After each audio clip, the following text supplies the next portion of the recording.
2 manufacturing automation founders, and 1 honest conversation every week. This is the Manufacturing Automation Podcast. I'm Michael Gimbel from Gimbel Automation, and every week I sit down with Matt Mosman from Develop LLC, and we tell each other the truth. What's working, what's broken, and even the problems we can't seem to solve. If you run a shop, build automation, or run a CNC machine for a living, this is the podcast for you. All right. Do you want to go first then for the week? Yeah. So this week, I mean, the last couple of weeks I've pulled back a lot. I mean, we talked last time after a little bit, and I feel like I've been running on adrenaline for a while. And things are kind of like finally at a steady state. But, you know, we are in the stage of business, that like couple $1 million mark where like things are broken. And it's difficult to fix them because you like have to let some fires smolder and try to stomp out other ones at the expense of the smoldering. And that's kind of what I'm contending with now that I'm not so much just trying to keep my head above water.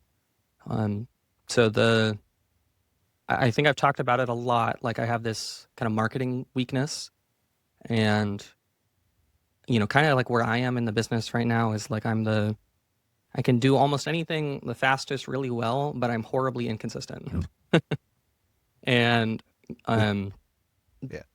so trying to get someone into that marketing slot, I've realized is really important.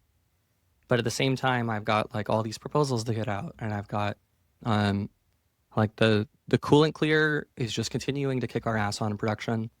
Like we're not advertising it for it anymore because we can't even keep up with orders without ads.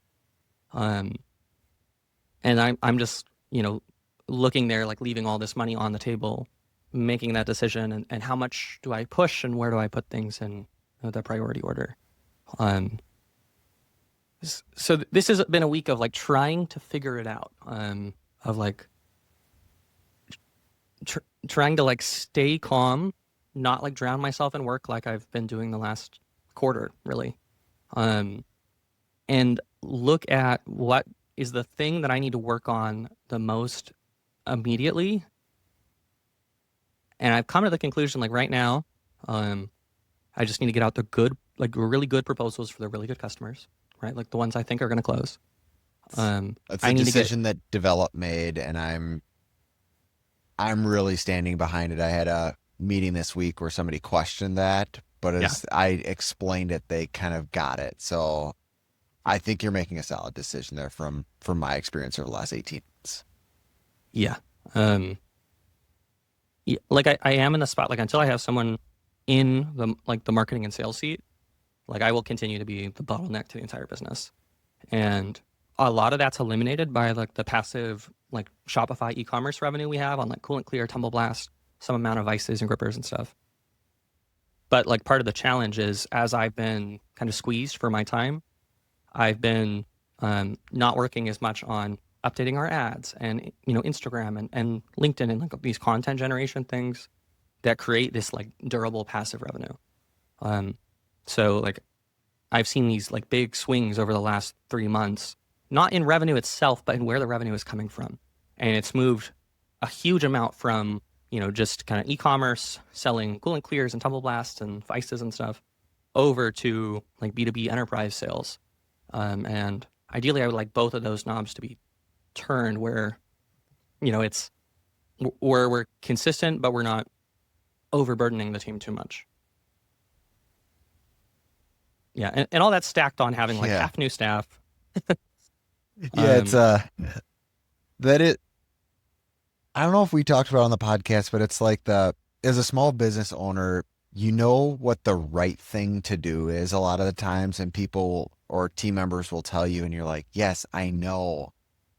But there's always the but of like dollars, time, resources you do have available is always this interesting game. That's what I'm really hearing here. Is the but, or like you said, is the fires. It's the picking which one. Yep.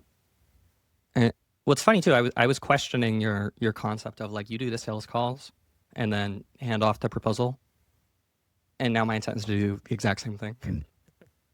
What I found is actually, so we were doing a proposal this week that very,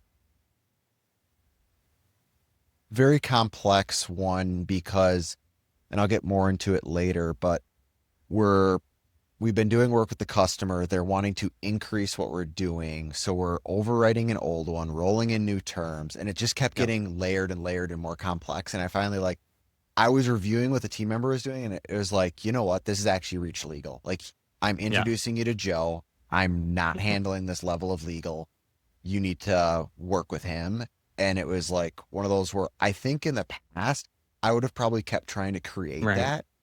And then I would have actually missed the real legal challenge or the real way to pitch the proposal because throughout that process as well, that team member and I were going back and forth and we were realizing how confusing something was on it. And it's like, if we can't explain it to ourselves, I'm not going to be able to pitch this to an executive Right. in a short period of time. Yeah. So that's the value that I've been seeing in it is it's a sounding board. Yeah.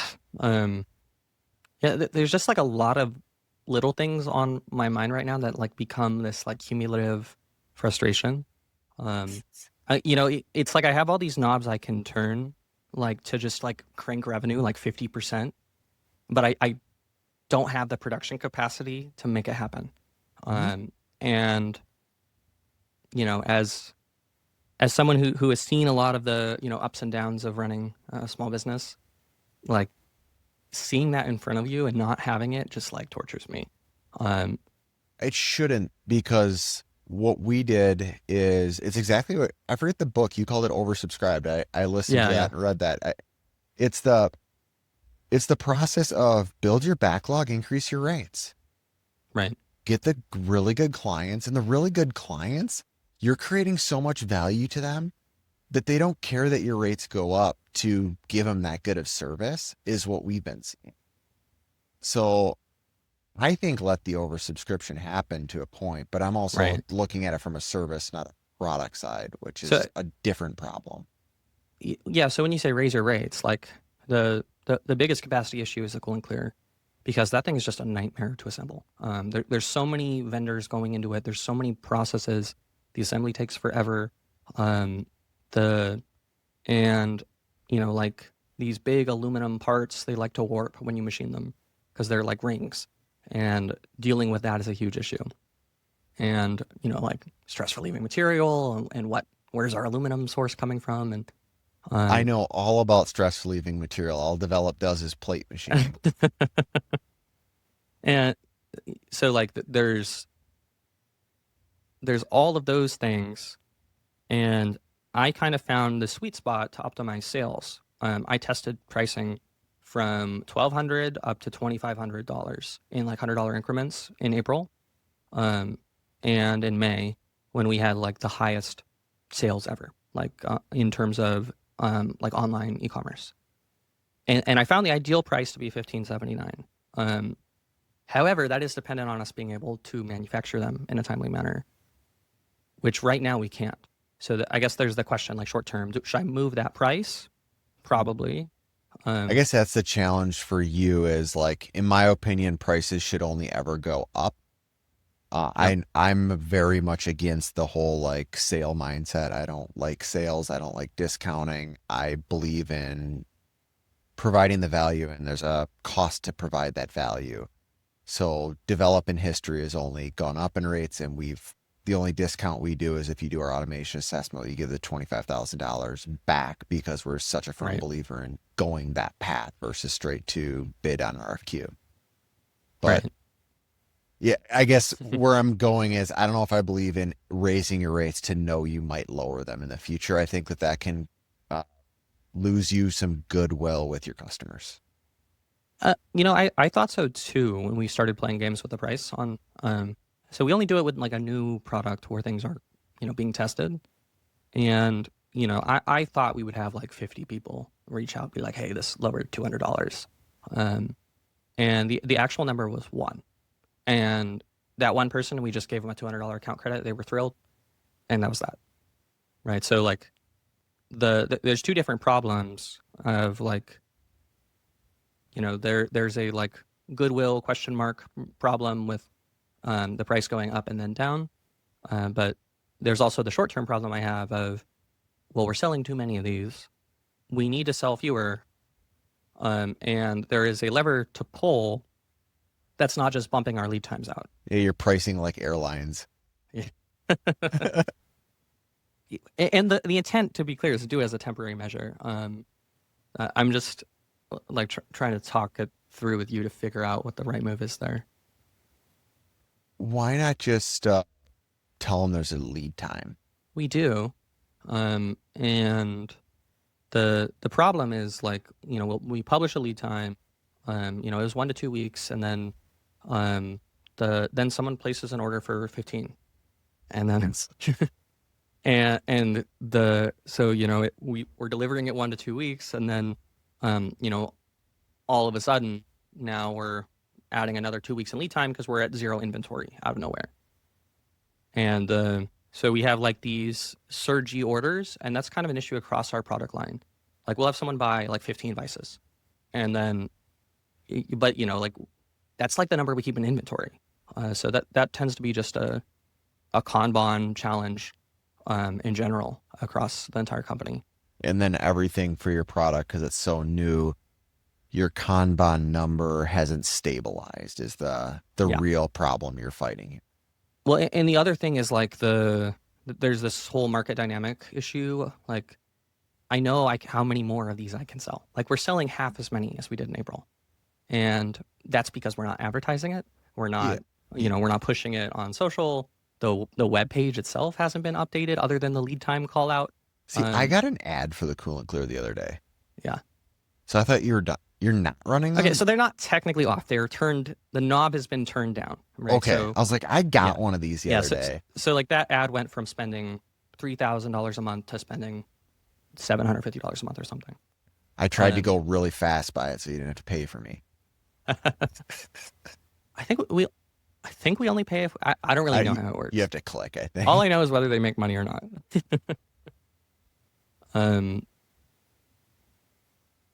But yeah, like, the Cool and Clear has really been trying to figure out what to do in the short term is very hard. What to do in the long term is very apparent right now. Right? Like, I know what the final pricing should be. I know, what parts are going to stay outsourced and what parts we're probably going to bring in house because we keep having manufacturing challenges with them. We have our assembly process nailed down, even though it's a little time consuming. Like, the trajectory is clear, but really the thing I'm trying to figure out is, what do I do that's best for the business and still good for my customers in the next 2 months while we figure the rest of those things out. It's a good question. I think we don't need to answer it. There's not a good answer, right? Like, and that's why I'm grappling with it, is like, every answer is like, okay. Sometimes you have to pick the best of the worst. Right. Like, that is sometimes the best business decision is, all of them suck, but you have to pick the one that sucks the least. Yeah. Yep. What about you?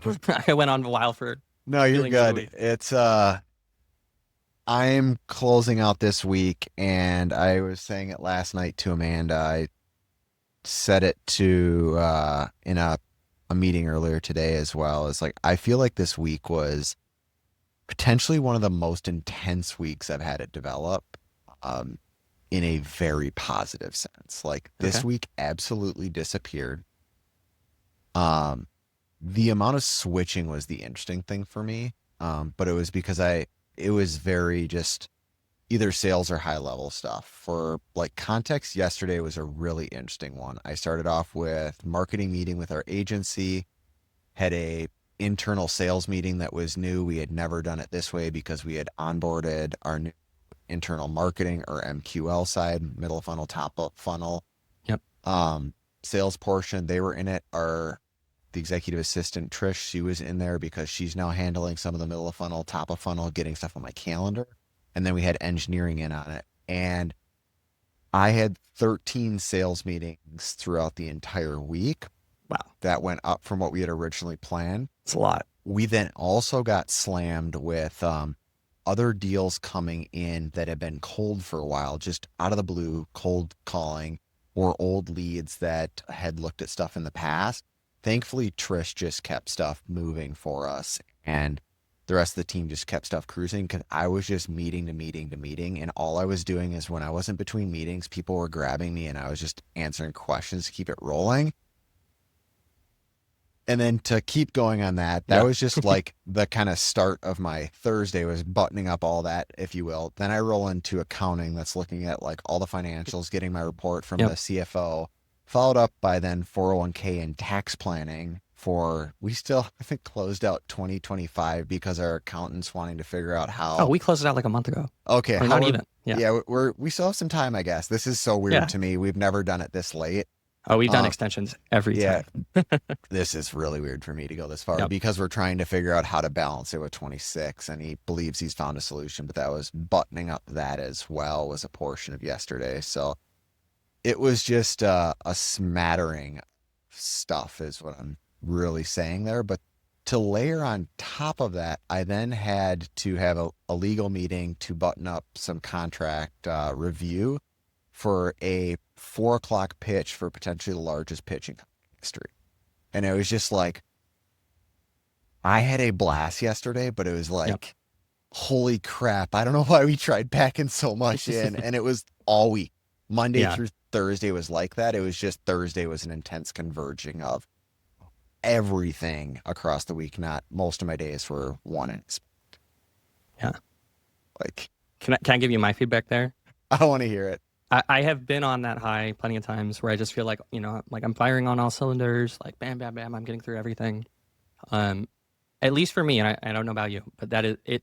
It feels sustainable for like 2 weeks, and it feels awesome for like 2 weeks, and Oh, then yeah. I just get exhausted. That's kind of the first thing. The second thing is when stuff is like that, and you're in 13 meetings, and That wasn't the even, I had way more than 13 meetings. That was just sales meetings. yeah, I mean that just says you're understaffed to me, right? Like, because every time that I've done that, like I've gotten into that like flow state, I feel like I'm just pounding through stuff. Um, the like sure I get burnt out or whatever, but the big problem is like develop is still really dependent on you, right? And You're, like imagine you weren't there that week. What if you were on vacation?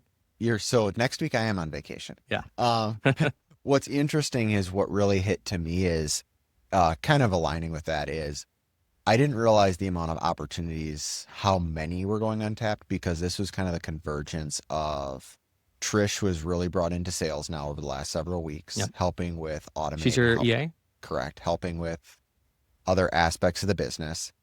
That's what slammed my calendar so much. Andrew came in, he's already moving stuff on marketing and getting some top of funnel. He's making calls, which really made me go like the line we had said when we hired Andrew is we're going to fill Matt's calendar until he says, Uncle, I didn't think it'd be week one. Right. Like Yeah.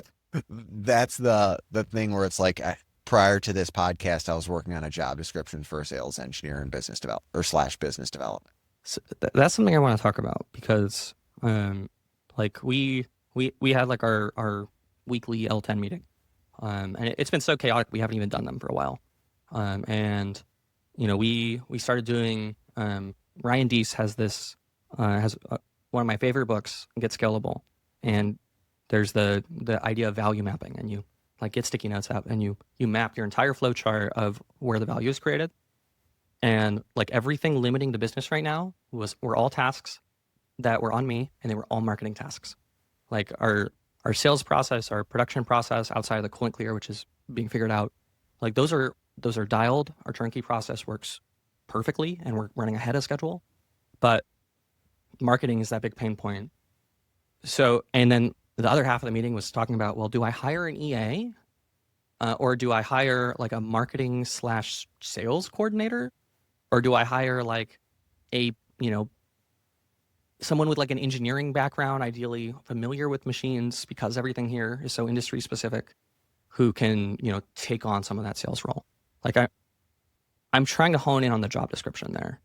That's it. Because you have Priscilla who helps you with a lot of general EA tasks, is my understanding, right? Like she does accounting. She does a Yeah, lot of, does she manage she's your inbox? no. Okay. And that's one thing that kind of bothers me. Like I feel like she's a little too high value to be doing that.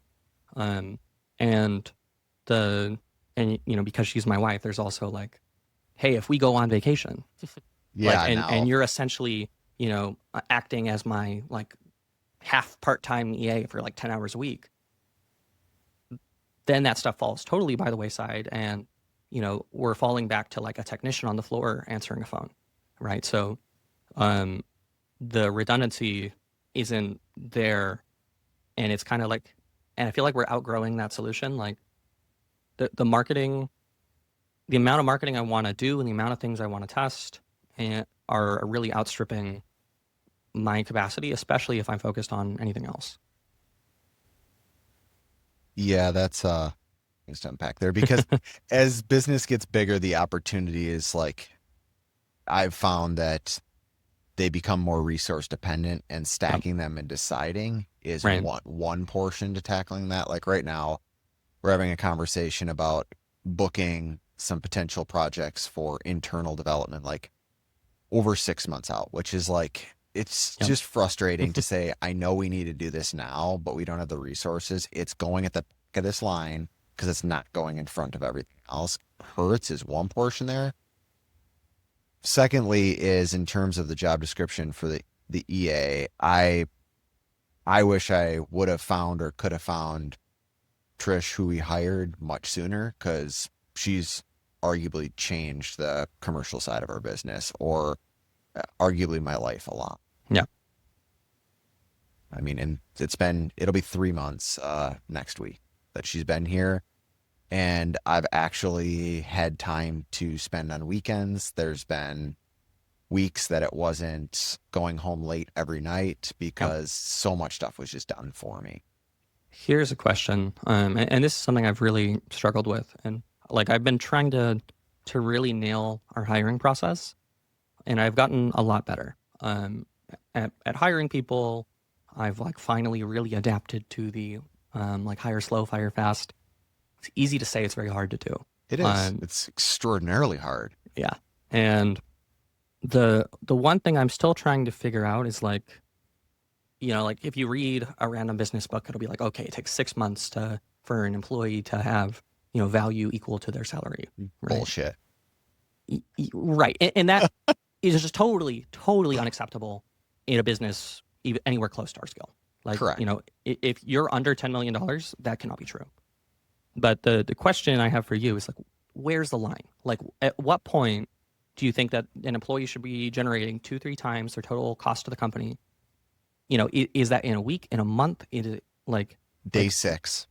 okay, yeah, So first day of second week, adding that value.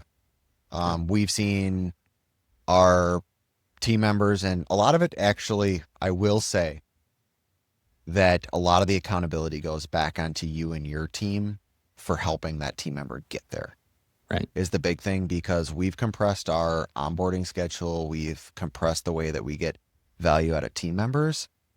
Um, but also some of that is just getting out of their way and letting them go because good right. team members want to solve stuff and they're gonna dig in.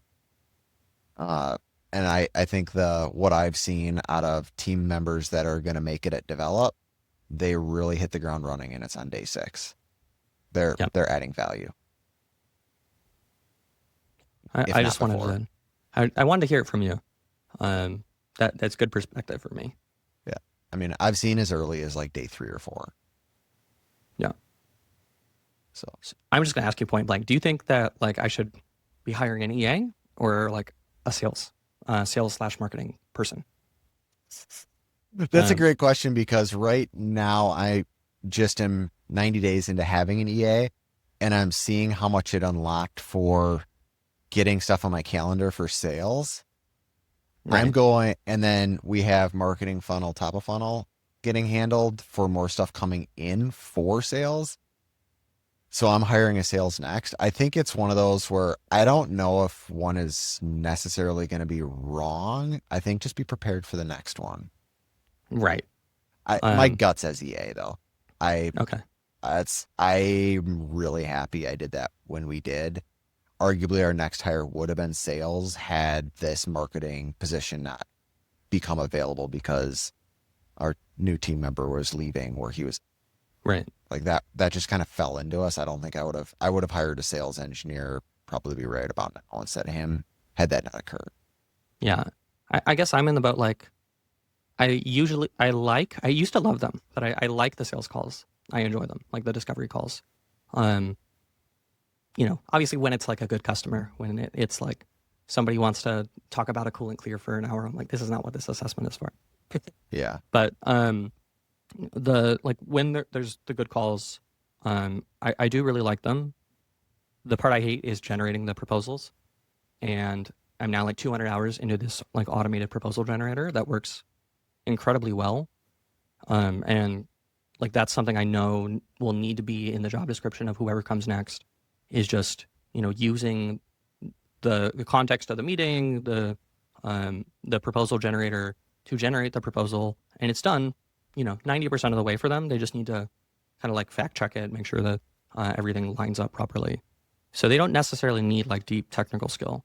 Um, and yeah, kind of the question is like, do you have the sales marketing guy who can also do the marketing, or do we just free up my time and have me jump back into the marketing?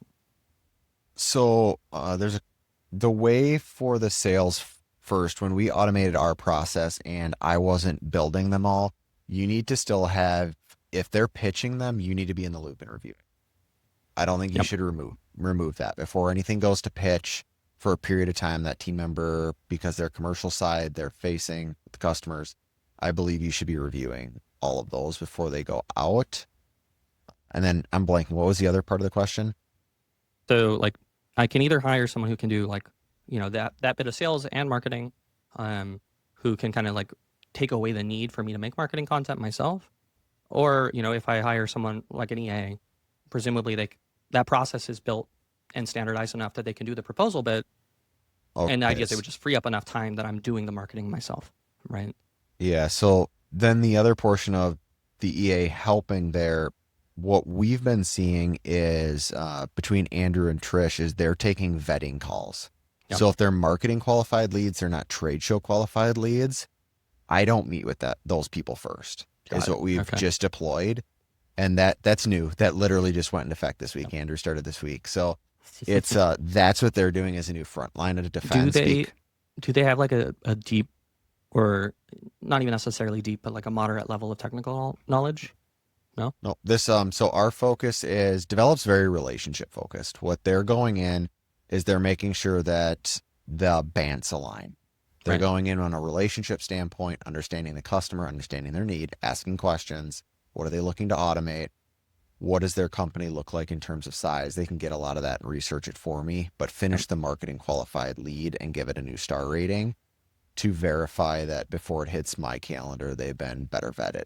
And once we have that, Got and it. I've been waiting for a lot more of that to be churning before we drop another salesperson in, but it's already hitting the point where I'm looking 2 weeks out. I just counted before the call here. I already have 9 meetings booked, and next week hasn't even happened where Yep. Trish and Andrew are going to be making calls. And the week after that, I have like 4 or 5 meetings already booked. And I think the week after that, I already have 3 booked. So like Yep. they're slamming my calendar 3 weeks out for sales calls. So aside from like trade shows and like, email drip campaigns, do you have any outbound marketing right now or no? We don't do any ads. That's going to be changing. There's some stuff coming for what we're going to be doing on LinkedIn and potentially some other Are you stuff trying that's LinkedIn ads? I'm not sure about ads. Andrew's still working on what the plan's going to look like. He's really digging in. It's week 1, but he's digging into what that new plan is going to look like. And then as far as other outbound, it would be our general SEO, which is it's still a good tool for us. And Yeah. it's interestingly enough just starting to work, which is frustrating because it's been 3 years. Like there's ebbs and flows where we get spikes of good leads. Now it's just kind of a slow trickle. Now I'd like Yep. to turn that trickle into maybe a little bit of a faucet. Who's doing your SEO? Is it your firm? Your marketing firm? Yes and no. That Okay. was me leading a lot of the SEO though. Like I would do a lot of the editing, drafting, and then they would optimize it for SEO. So I want to talk about the SEO thing with you offline, because okay. the our new SEO guy has found an incredible amount of problems with some of the SEO optimization. And I just want to talk about you with you offline to to see, because there was like a lot of very low hanging fruit for us that has been missed by, maybe people just like freelancers or agencies just going and using AI to do all the analysis, not actually getting a full understanding. I think one of the big problems with most agencies doing B2B work is they don't understand what keywords actually matter, Yeah.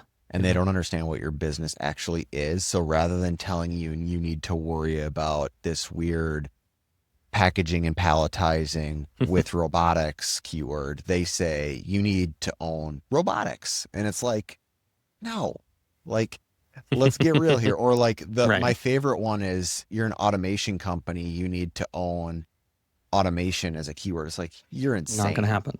It's Yeah. like the SaaS is going to own those, not us. Yeah. And there's all these like, at least for us, I don't know about for you, but like these zero keyword difficulty keywords that we're like not targeting nearly well enough that like need to be That the is source. very much, yeah, it's not a high amount of volume, say 5 to 15 people a month actually click those, but they're high value clickers. Exactly. Yeah. And that's what we found about LinkedIn. Like the LinkedIn ads were like completely useless. I've never seen lower return on ad spend than we got on LinkedIn. But the number of views that we get on LinkedIn, don't get me wrong, it's depending on the post, 1 to 2 orders of magnitude smaller than Instagram. But the percentage of the people who do see it who are good leads is like 10x higher. Um, so like at least from my experience, I would encourage you guys to like aggressively pursue organic and kind of on LinkedIn in particular, put that as your like last thing to try to implement. Is After is ads you're saying? correct, yeah, And you're saying organic on LinkedIn. yeah, like normal LinkedIn posting, like Yeah, recycling content. that's Um, what Andrew's been saying is he yeah, thinks that's our most underutilized opportunity to grow the business in terms of SEO, but because we have everything else structured and set up. yeah. So I I think that's think, probably not true. oh, interesting. Um, I think for like 99% of companies, below the $5 million mark, who haven't really figured it out. So like this is going to exclude some e-commerce businesses certainly, but email marketing I think is like the lowest hanging fruit that will bring in the most revenue. It's harder for you to do the attribution than it is for like us as a product company. But the like dollar for dollar of spend, like Are those you saying optimized. are you saying Uh-huh. email based on leads that have come in, or are you saying buying leads and emailing? No, so I'm not saying buying leads. The like at minimum like a weekly newsletter that's like well crafted. Yeah. Um, the like automated flows, like we have a automated flow that like someone signs up for our newsletter, they get a 5% coupon code, and a welcome email.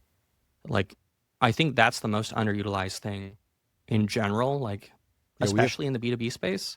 we have a 24-week drip campaign. Yeah. That's it runs for all leads that come in through shows. Every year we rebuild it from the automate cadence. So if you went in at automate, you start on a 24-week drip. Now they're bi-weekly, so that's 12 emails. Are you willing to show me that offline? I could probably show you that. Yeah. Yeah. It's Because nothing. It's I not definitely, crazy. yeah. We're in the process of rebuilding it right now because we have so many we have 1701 case study coming live next week.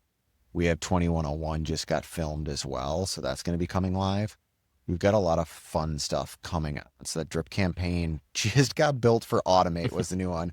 Yep. And now we're rebuilding it again here, which will probably start getting used for our Lupe trade show or uh,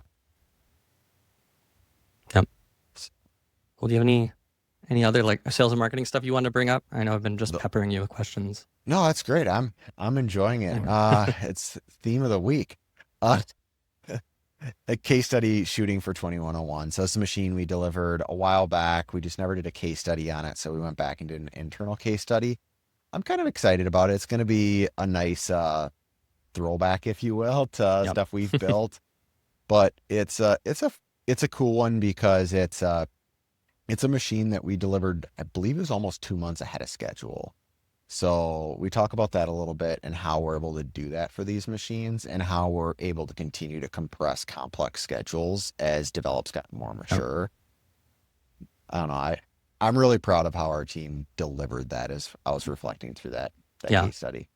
Well, and like that is the exact kind of thing I'm struggling with of like there are like I know what the most important things are, right? In the business. Like realistically, I need to get some level of marketing like back and established to make sure that like we're not going to see a dip in 2 months. Um that needs to happen now. It needs to happen mostly by me because I'm kind of the marketing person. And I need to hire someone who can help, right? Whether it's an EA or a sales and marketing guy. That's kind of a given. But like the question that I'm really trying to grapple with right now is something like, okay, do you do a case study or do you build an email campaign or do you make a new YouTube video? Like, what order do you do them in?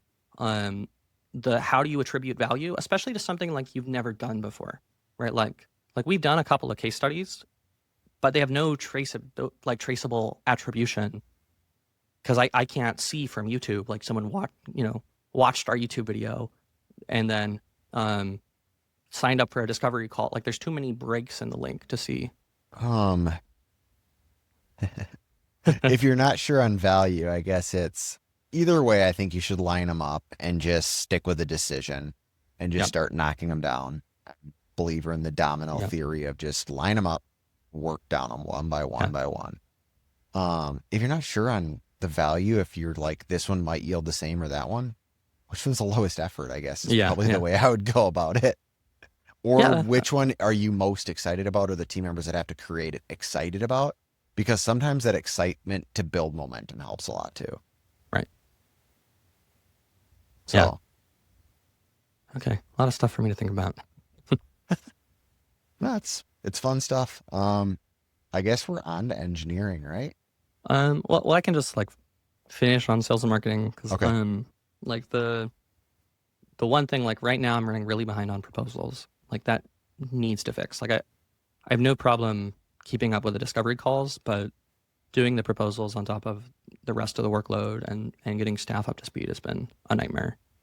Um, the and we have this like super good proposal generator that's like 90% of the way there. And what ends up happening and why I'm running so far behind on proposals is like I'll implement one fix and then a new bug will come up that will like just mess up the formatting or the images don't appear and it's in that like final 10% where I am like at this point questioning putting in all of the effort rather than just like manually forcing the proposals through short term. That's starting to answer your question about the EA for me more. Because the approach that I took and the reason I've been pushing hiring a salesperson off so long is when we put a salesperson in, I wanted them focused on utilizing the processes we created. Yep. What it sounds like is you need more time to solidify the processes and make it so that person is working deals and closing deals, not fixing a problem. Because otherwise you'll spend months trying to get the tool finished while they're working on it. Where if you have an EA manager in your inbox, booking meetings out and saying, I know Michael can only handle 8 meetings in a Yep. week. I guess he's booking meetings out 3 weeks. Yep. That's just where it's at. And rather than you being like, I can squeeze it in because I know that's how my personality is. And then I Yeah. sacrifice the long-term decision for it because I want to keep somebody else happy. That EA can protect you from yourself. I love that feedback mostly because like I just like you I suffer from chronic optimism, especially when it comes to like timelines or what I can achieve. Yeah. And then Um it always comes at sacrifice of your weekends and nights. yeah. And And I think I'm just at the point where like I'm more realistic, but I have to accept that I'm never going to be realistic. Like I'm never going to put timelines that totally line up with what, I can physically do, what my staff can do on a given time scale. And I need a person to interrupt that process who has a decent amount of control on my schedule who can make sure like, okay, you can handle 8 meetings, here's 8 meetings. Yeah. It took me 12 months to find that person. Yeah. Fun. Lots of, I did, I think, 3 or 4 Indeed job postings. I went through probably 500 resumes. I went through How many applicants? 500? probably Yeah. countless virtual interviews, several on sites. Right. Like it was like it was so random then. I decided I still remember the morning I decided, all right, I'm going. I had let it sit for a couple months where I just like, all right, I'm done hunting for this role. Like I just didn't post when I didn't look for anybody. I'm just like, this isn't working. It Right. was my birthday. I had for some reason woke up early before Amanda and Milo got up. I went downstairs. I rewrote the job description, put it on Indeed, and in like 30 minutes, Trish had applied. And I was like, it was just like one of those things where it was just like, finally something clicked in the world. Yeah. Cool. But That's all yeah. I got for sales and marketing. All right.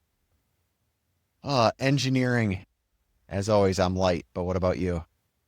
Um, Not a ton. I mean, like we're doing some design improvements to like our standard gripper product line. But, they're like incremental improvements. Like the product isn't going to work better. It's going to be more efficient and more and easier to assemble while meeting all of our specs, right? Okay. So it's really just an internal cost savings measure. Um, there's like so many different ideas. We do have a new pallet tending system that we're working on, but I can't really talk about yet because we still have to get the provisional and everything sorted out. That we've run through the whole proof of concept. We're working on our first customer implementation. Um, the so that project actually went like really smoothly compared to like most blue sky projects. So like shout out to Nate, like he just crushed it. Like it's one of those rare cases where I thought, wow, this would be like 4 times longer if I did it. Um, so I'm thrilled there, but other than that, it's kind of been all incremental things. Okay. Yeah, I've just been watching a mountain of parts arrive at develop as we're building the largest machining company history. There is, I think, 5 or 6 small carts coming together of just kitted components. Yeah. And those are those wire racks with like 6 shelves on them. They then bought some Uline mobile carts to organize just the small stuff. And then we've got a mountain of robots and other procured subsystems. Like, good grief, this is going to be cool. But yeah, I don't really have anything beyond that portion of it. I'm really excited to share something, hopefully in a couple weeks, related to a challenge a customer's putting in front of us that I'll be able to give some vague details about, Yeah. but more to come is about all I can say there Okay. in relation to that engineering. I really hope I can share some more depending upon what their decision is in the coming weeks. That's like us on every project. Like the core of all of our projects is like the exact same, and then like the minute it's about the actual part or this like the can't talk about any of it. So I feel you Yeah, there. it's tough. I guess CIs. Do you want to roll onto that? Um, I know I have been saying this over and over again, but the packaging machine has just been like, I'm just like, how did we not do this sooner? Like the machine was like $6,000. It took our packaging cost from like $1,500 a month to like 100, like for like foam and peanuts and that kind of thing. Yeah. It looks nicer. It works better. We're seeing less damage already. Like I'm just so over the moon about that one. Um, the, I mean, some other CIs, we're still like kind of making these like little tweaks to the coolant clear to get better reliability, like less wobble. So like we have this problem right now where there's internal stresses and like the aluminum carrier ring will become like 10 thou out of round and it works perfectly and it's perfectly balanced. But the concern is like I know with machinists as our customers, they won't see that as balanced because like it's balanced to gravity, but it looks like there's like indicated run out. We're like trying to work through that in as fast of a correction process as we can. Yeah, knowing your market, you'll have 40 people calling you and be like, I can machine these better. Why not just have me do Yeah, it? It yeah, won't necessarily be that it's wrong. It'll be, I can solve this for you. And you're like, yes, I know yeah. you can. We need to get to it. And like I am pushing so hard on the coolant clear. Like I'm trying to get that caught up. I'm like trying to, put gentle pressure on engineering and on the assembly team. I always try to What's your tone way it of down applying? versus what I. What's your Uh-huh. way of applying pressure? Um, I mean, there's, um, like to some extent, I'm a bit of a chaos agent in the in the business. Like where like I'll come in, to something to do a task, um, just like following, like maybe I'll follow an SOP and assemble something, or, like what I did, over the last couple of days was assemble a coolant clear and put it onto the vapor honing cabinet that we bought for marketing. And like I saw like two or three things I didn't really like, or the assembly was maybe a little bit harder than I would want a customer to deal with. And I came in and it was like very disruptive, but we got these improvements on the SOP. We added some things to our like QC checklist, and then we're off and away. Um, so, but like in terms of like long term like steady production, I think it mostly is just like setting an aggressive deadline, maybe even like a day sooner than I expect to actually happen, um, to where people are trying to meet the deadline, but also know that I'm going to be understanding if we push a day or two out. I'm just curious. What do you do? Like when you feel like something has to get done, like because right now, we our lead time has bumped out on the cool and clear lot. There's been customers that I've said 1 to 2 weeks, and we're delivering in 3 weeks. I hate that. And there's definitely customer pressure to fix that problem. Um, how do you translate like customer pressure or pressure on the company to keep morale up, but try to keep staff moving like it's temporarily faster? I don't manage the day to day anymore was the first step Yep. in that. Uh, my big thing is the way we do our kickoffs at the beginning of the year is I set the objectives of where we're going. I communicate where am aiming the company and expectations over the next couple of years. And then I get out of the way and allow my team to make decisions is what I've found is gaining us the most momentum. And then I go focus on the things that I told them I was going to work on. Yep. Has been what I find is working the best. And I've actually found that continuing to get further and further out of the way of my team, they're moving faster and better without me because they're Yep. figuring out a way to answer their own questions. Yep. Again, we have a different thing. Ours is a service based on repeating a process and yielding a quality machine. So I set the expectations or a portion of them. And I think the other thing is just I like hiring people that are extraordinarily critical on themselves Yep. because then they're extraordinarily critical on their work, which means then when I find something, usually I'm walking over there like, yes, Matt, I know this is wrong. It's not going to happen again because I'm Right. already pissed off. And it's like, Yep. I don't even have to say anything Yep. because they're already identifying the things that aren't acceptable with where this business is going is Yeah. probably my approach, but that took years to get there. So like in Kanban, there's like the push versus pull, right? Like you're pushing if somebody has to go and like have it in their head where this item is, and like go through their own like undocumented process to like buy a part number. Mm-hmm. Whereas they're pulling, if they're pulling a card, there's a trigger for the pull. Like, and what I look for in employees is actually the opposite. Like I look for someone that doesn't need to pull from a system, who can like push and get things done in the short term, but will build the system and like leave it behind to make their life easier. So you've got a pile of ENTJs over there and Myers-Briggs speak. Yeah, I mean, but like exactly what you said of like the before you can even like criticize or like suggest design changes, like they've already got another idea on what Yeah. could be better.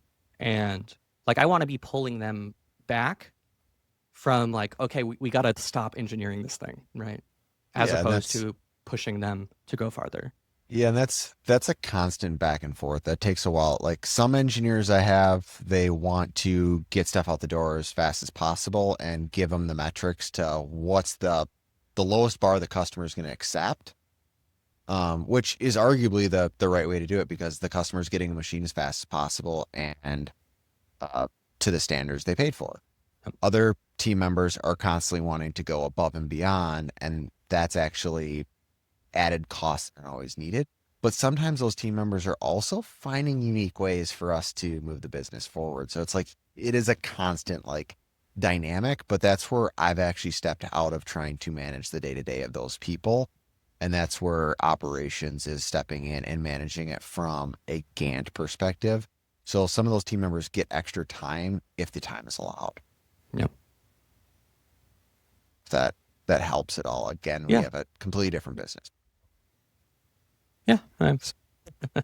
But like hiring, running the business, like the way you manage staff and OKRs and philosophy like that. I mean, they're close enough. Yeah. Um, Any other CIs? I have one. I think we've outgrown one plan. Okay. Yeah. I mean, I thought you guys had outgrown on one plan when you started one plan. Yeah, it worked okay for a while.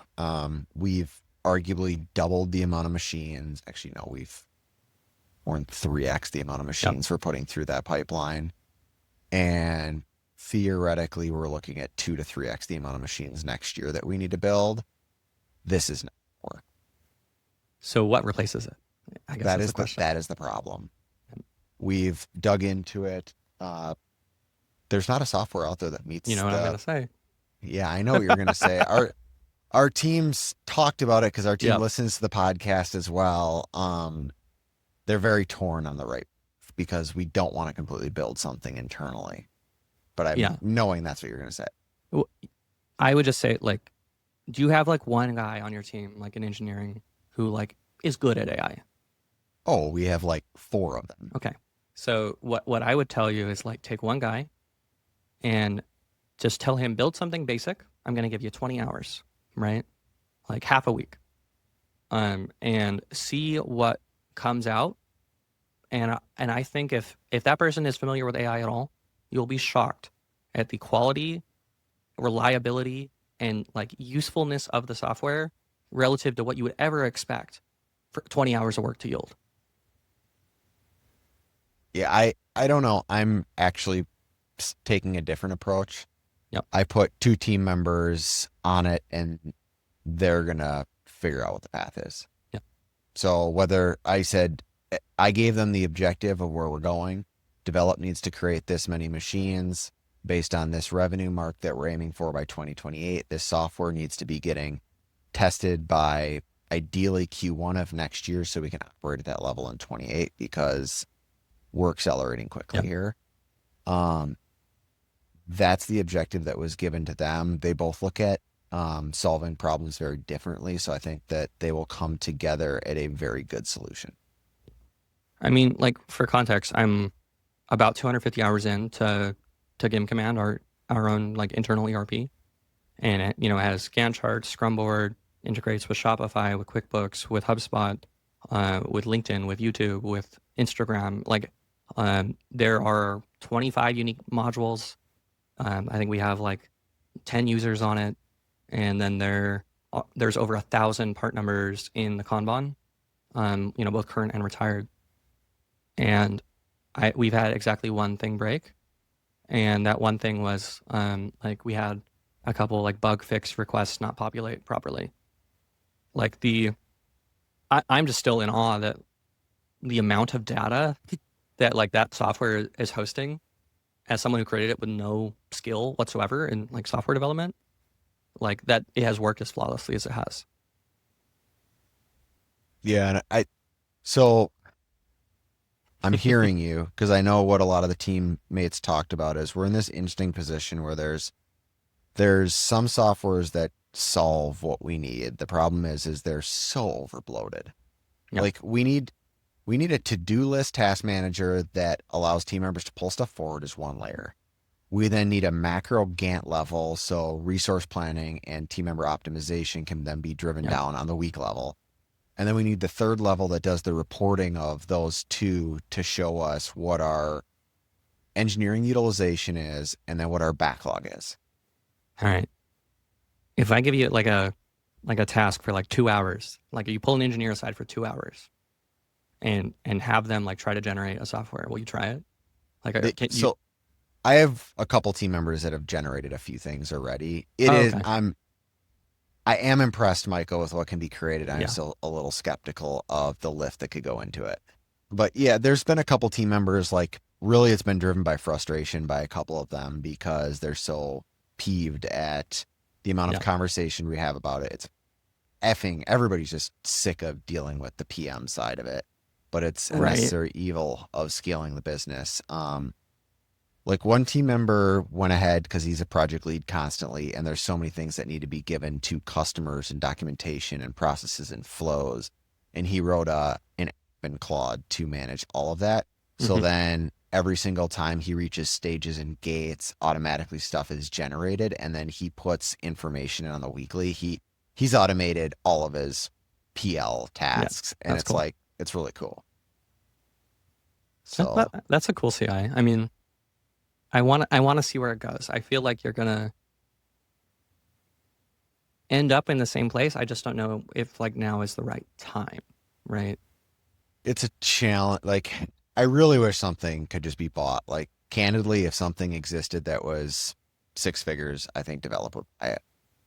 Like, we just would rather buy our solution. I mean, yeah, but like also you could just hire a developer, right? Like you could, so like if you scope it out, like have someone on your team make a PowerPoint of how, that you want it to look.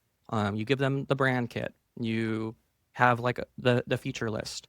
Like you can hire an Upworker for like $50 an hour, who for like 5 grand will make you something pretty close.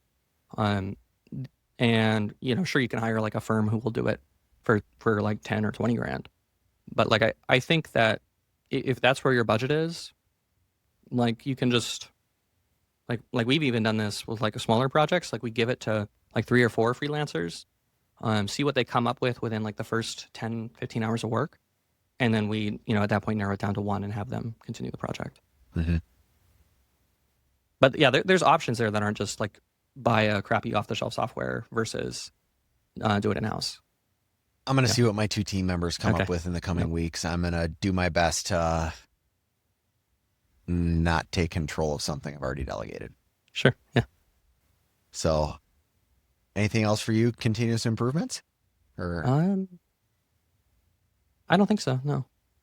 anything about the weekend or a little bit about you? Oh, we're trying to move.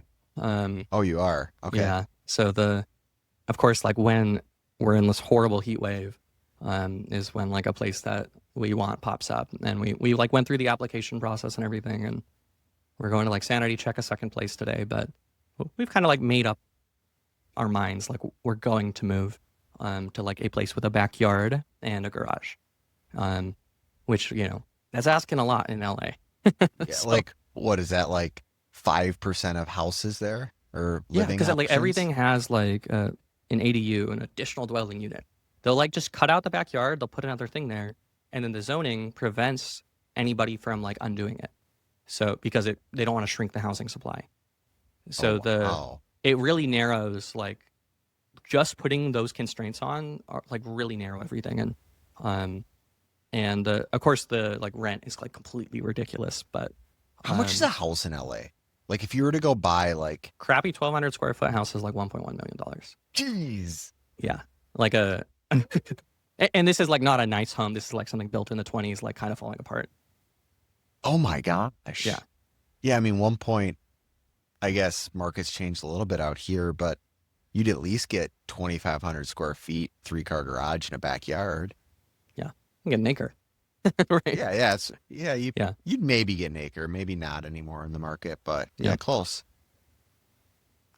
Yeah. So it's a fun process. thing. But I guess at that, The if thing is that's what like you're, the numbers don't even make sense. That's what's no, insane. Um because like what's rent then well, for yeah, what so you're, like this like on this property it was an investor purchase, right? So they bought the property. Like, you can go see like on like public records how much they paid for it.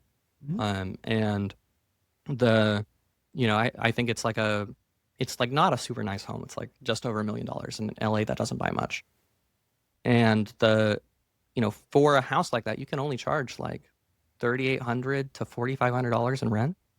But the mortgage cost plus like the property tax plus like all the associated costs come out to like $6,200 a month. So there's like a two they're thousand banking dollar on a, delta. yeah, they're banking on appreciation to make their money back. Yeah, yeah. Or just like converting cash into equity, I guess, over time. or just buying it outright. I don't know.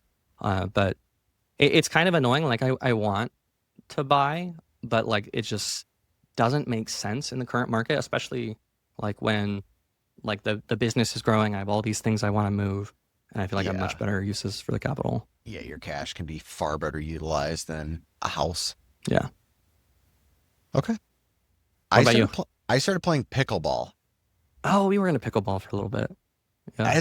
I used to play tennis a lot in high school. I played ping pong a lot throughout when I was younger. We actually just got a ping I pong love ping table. pong. We just got a ping pong table at Develop this week. I'm super excited. Played the first round at lunch today. But yeah, I've done 2 rounds of pickleball now. I had kind of thought this was like an old fat man's sport. It is definitely not an old fat man sport. It's like it's a blast to play, but then like whenever you watch people play it, they just look so lame. Like it is the most uncool sport to watch.